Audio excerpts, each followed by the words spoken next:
It's November, the week before Thanksgiving, and I haven't done a garden tour video in a little while, so I thought I would do one to show what I have growing in my garden right now. I'm in zone 8B. I live in Georgia, and I've got a lot of vegetables planted for the fall, but most of them are still relatively small. A lot of them I planted a little too late, like my carrots and root vegetables. I got them in the ground a little bit later than I did last year, so they're still pretty small. But I'm just going to show you what I have now and how far along the things are. I've got a couple broccoli plants in this pot right here. I have a lot of containers throughout the garden, and I've tried to keep like vegetables together, but it is hard when you've got a lot of plants and a lot of seedlings to plant. So these two plants right here are Savoy Cabbage. I'm actually going to try to cut a couple of these leaves to make a stir fry tonight. I try to take some leaves, but not too many to bother the plant. They taste really good, just as good as the cabbage to me. The broccoli leaves are good also like that. I believe this is a little cabbage plant that I planted from seed. I had a lot of seedlings and tried to get them all planted. I still have some to plant. This is a purple cauliflower plant, also from seed. Then right here I've got some Brussels sprouts. I believe I bought this pack at the store because my seedlings were going so slowly. These are also really great cooked. So I try when there's enough leaves on there to take some off and cook them. I try to cook all of the plant if I can. So that's what I've got here. 2 Brussels sprouts, cauliflower, cabbage, broccoli, and a couple more cabbage plants over there. Right here on the other side of the cabbage, I have some more broccoli plants. I love broccoli. I don't think I could plant too much broccoli. And this right here are some more of the cauliflower. And these are the purple cauliflower seeds. I believe I got these from Rare Seeds. You can see that the stem is purple. It's really nice. It kind of helps you be able to identify it. I've tried to label everything, but these do not have a label on them yet. This bed next to this is my asparagus bed that's going dormant. There's still some green in here. Some of the stems have been cut out of here, but this was the first year for the asparagus, so we didn't really pick it. We ate maybe 2 or 3 asparagus from here. And you can see there's still some seeds over here that the asparagus plant puts off. And inside of there are the seeds if you were wanting to plant more asparagus. Asparagus seeds. I think that's pretty neat. I kind of have just left them in there. Right next to the asparagus, I've got a pepper plant. I'm getting ready to pull these pepper plants. This was supposed to be shishito pepper. I got it in a seed swap. Did not really taste like shishito. So I think it was a cross between a shishito and something else. But it's still giving me peppers, just not very, okay, that one's got a hole. Not very many. It's just got a few down here.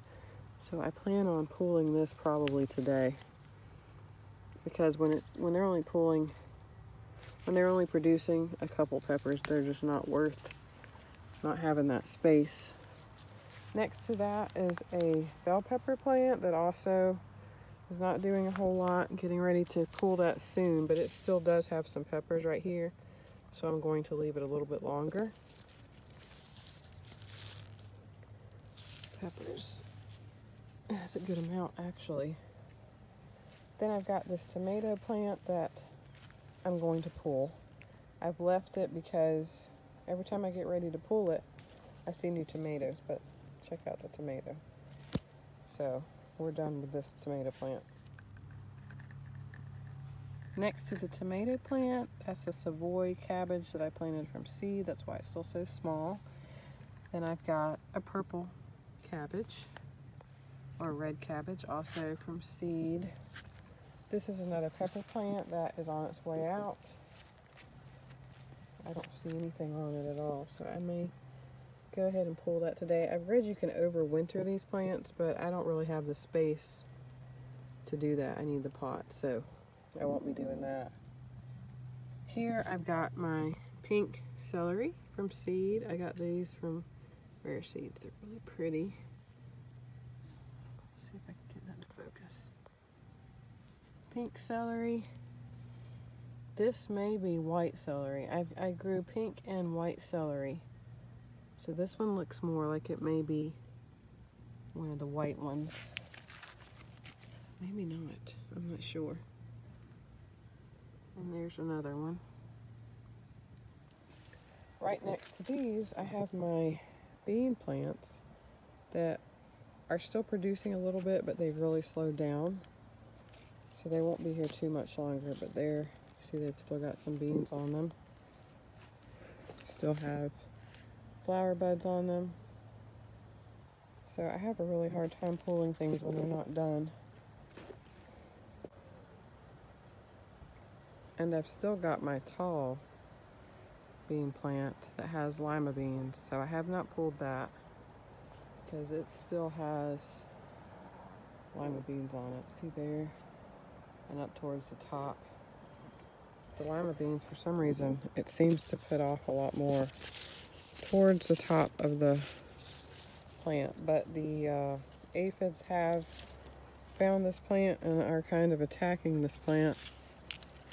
So I probably won't leave it too much longer. In this container I've got broccolini. These seeds have taken a really long time, and this one right here is tiny, but it's got the little broccolini buds on it, so I don't know what this is going to do because it's way too early for it to have broccoli on it. You see that? Okay, right there I have a cauliflower. And let me see if this will focus. I still have maybe 6 tomato plants that I have not pulled up yet. There's some, and there's some down there. So it's still getting tomatoes on it, so I have not pulled it. I usually pick these green and let them ripen inside. See, it's got new flowers on it. These are some Long Island Brussels sprouts. I did grow these from seed. Really pretty. Then I've got my marigolds inside of these tomato cages, which the tomatoes are done, but the marigolds are still blooming, and I just kind of hate to pull them. I'm going to try to get some of these dried up seed heads off of there before I do pull them.